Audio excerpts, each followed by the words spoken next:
So stock horn muna tayo. Nakalubog. Yun. Tapos pag naka-flat, PIA horn.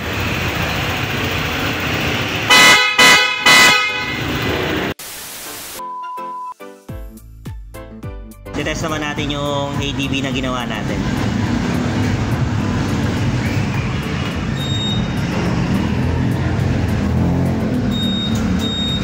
So ganun pa rin, may high beam, hazard, ayan, tapos ito yung mini driving light natin. Low, yung gitna yellow, high naman siya puti. Then sa gilid, puti, low, high, yellow. Tapos passive, lahat. Yan. Kasi ito yung kusina natin. Stop horn. Then ito yung ating loud horn. Yan. So good day mga ka-smiley. Tapos na yung ating day 2 ng ating ADB. So kung tutusin, kaya ko naman sana to isang araw. Ang problema, ngayon lang ako, first time ko lang nagbaklas ng ganito sa ADB. Yan. So ang pinakabit ni sir, PIA horn, dalawang Zenlo M1 LED at GPS. Yan. Pero inabot tayo ng 2 days, no? Yan. So ganyan ang ating wiring. So umpisahan muna natin sa battery. Yan. So sa battery side, mapansin nyo, wala tayong extra negative dito at wala rin tayong extra positive na wire. Ayan. Pero papansin nyo sa loob is nabalutan ko na yan. So ibig sabihin, doon tayo nag-manage ng positive. Ang kinaganda sa ADB na to, ADB 150, may mga vacant ang lagayan niya ng fuse. Katulad nito. So nilagyan ko na siya dito, cross lang to, dalawa. So nilagyan ko na siya ng lights. So ito yun, yung 10 ampere, then horn, yung 15 ampere. Ngayon, yung original horn dito, nakita nyo, 7.5 ampere. Ginawa ko na lang siyang 5 ampere kasi ang trigger na lang nito is yung relay na lang. Then dito naman sa headlight, dahil nasa lahat ay naka all lights relay na tayo. So yung pinakang headlight na 7.5 ampere, ginawa ko na lang po yan 2 ampere. Kasi diyan na po nakalagay ang ating GPS. So magiging ganito na po yan. Yan. Yan, ganyan na siya. Magiging GPS na siya. So the rest po, ganun pa rin sa ADB 150. So pinaka the best, setapan nyo po dito. Tatlo yan, magiging vacant kung masipag lang po kayo mag-wiring. Ayan. So next naman, dito tayo sa GPS. So hindi ko na lang sasabihin sa inyo kung saan ako nag-cut ng wire. So dito ko po pinadaan ng wiring yan. Ayan, nasa loob. Then naka-off pa po yung motor. Ayan, naka-off pa. Pero po ito ay may ilaw. So, indication po ito na buhay si GPS. Number 1, si GPS po ay nakakalobat. So, ginawa ko na po yan ng paraan. So, ang purpose po nitong switch na to is dual purpose po ito or vice versa. So, itong switch na to is kill switch din. So, pag naka-on siya or pag nakalubog, mamamatay yung GPS, pero at the same time, patay po yung motor. Hindi po nagpo-function ng maayos ang motor. So, parang may sira. So, ito yung GPS niya ni sir. Then, ganito po yung pag-wiring ko. Ayan. Then next, dito naman po sa area na to, pansin nyo may dalawang wire. Ito na po kasi yung park light natin sa likod, park light ng likod at saka tail light ng ADB. So pinutol ko na po siya dito. Then yung isa po ginamit ko siya doon sa main relay natin. Then yung isa po is ginamit ko naman para sa GPS natin. So yung tail light at saka plate light po is nandito na siya sa lights, fuse. Yan, kaya po lights, horn, and GPS. So itong turn signal, tail meter, ayan, turn stop tail meter po, bali nandyan na rin naka-fuse yung relay natin ng all lights relay. Yan. Okay. So ganun po yung nangyari sa kanya. Then next, dito ko po pinesto yung isang Zenlo na M1 LED. Yan. So naka 4 wires po tayo. Then naglagay rin po tayo ng 4 pin socket. Yan. Para pag nasira is ito na lang yung pinakapapalitan natin. Then dito po ako nag-setup ng horn. Dating stock horn yun pa rin, pero naka-modify na po ito. Naka-relay na rin kasi yung stock horn natin.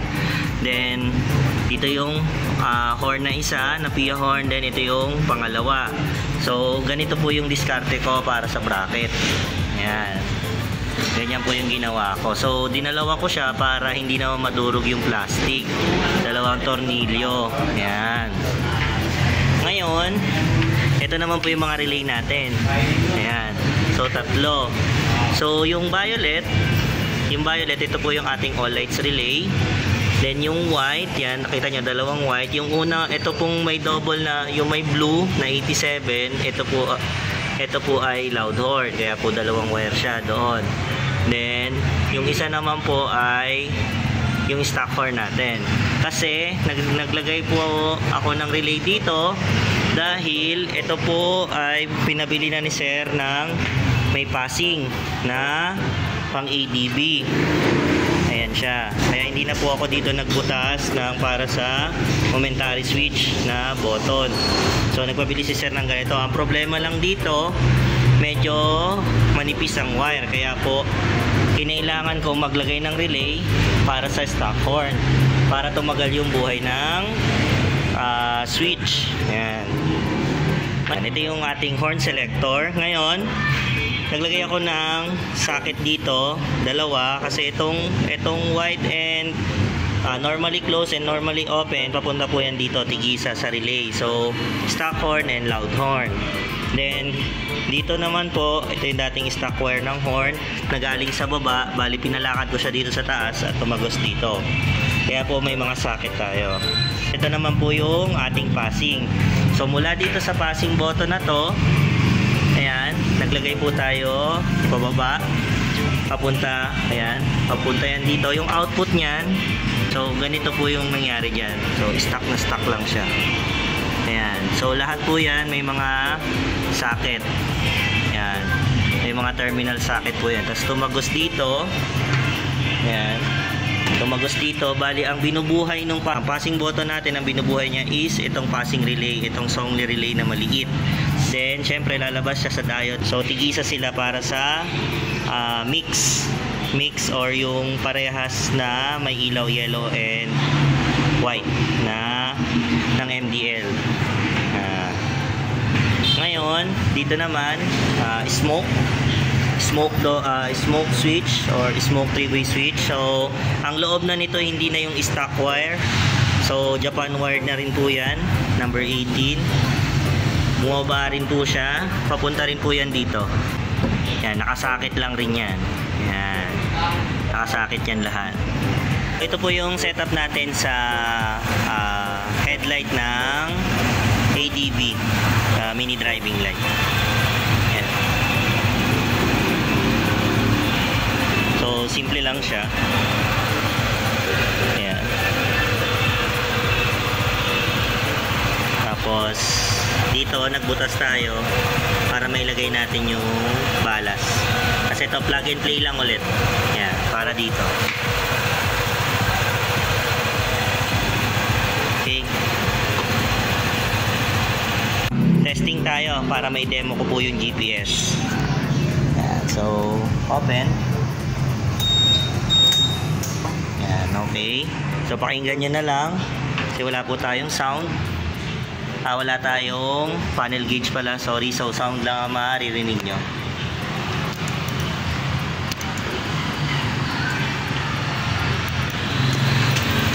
Yan, hirap i-start. Yan. So ako lang kasi mag-isa eh. Okay. So ayan, maandar na siya. Okay. So ngayon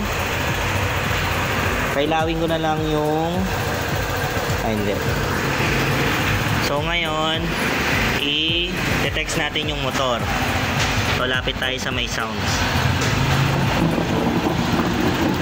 Ayan. So, ayan po. ADB GPS.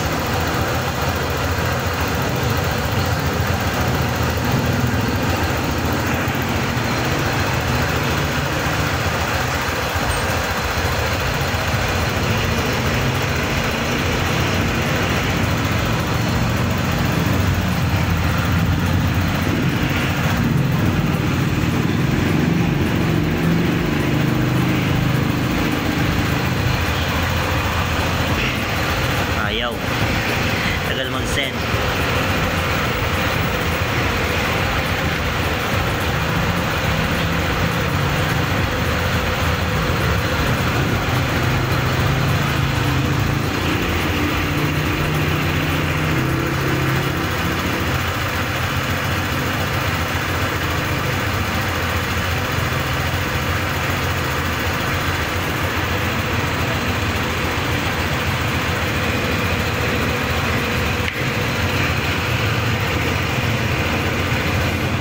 Yun. Okay na. Yan, namatay. Pero yun, set okay. So, nag-reply yung GPS natin. So, patay siya. Ayan. Patay na. So, nag-off. Ngayon, hindi yan may start. Yan. So, hindi siya may start.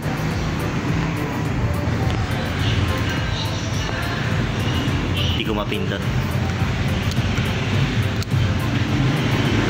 So, wala siya. So, kailangan natin siyang i-chat ulit ng or i-text ng code na pang-open. Yan. So, tayo natin mag-reply. Ayaw mag-reply agad.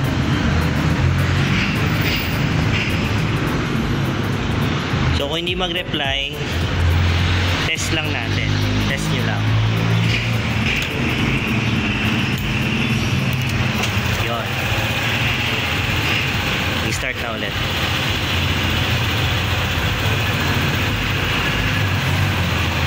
Ayun, nag-reply na. Set okay.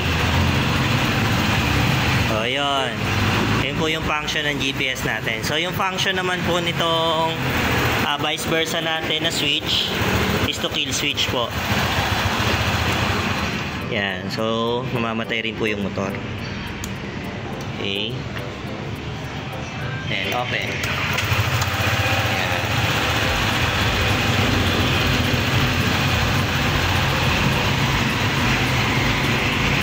Okay, so test ako ng passing. Yan. Yan ang passing. So, ang pinapassing niya po ay dalawang Zenlo na M1 LED. Yung isa po nandito. Kaya lang di pa nakakabit. Then, stock horn. So, nandito pala yung switch natin ng horn. Ayan. So, pag naka-flat, loud horn yan. So, stock horn muna tayo. Nakalubog. Ayan. Ayan. Tapos, pag naka-flat, PIA horn.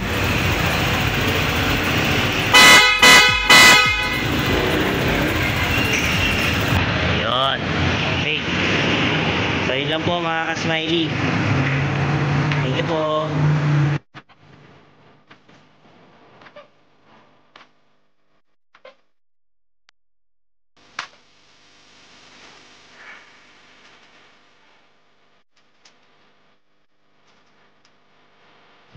Shoutout to Banongja ng Palawan Province.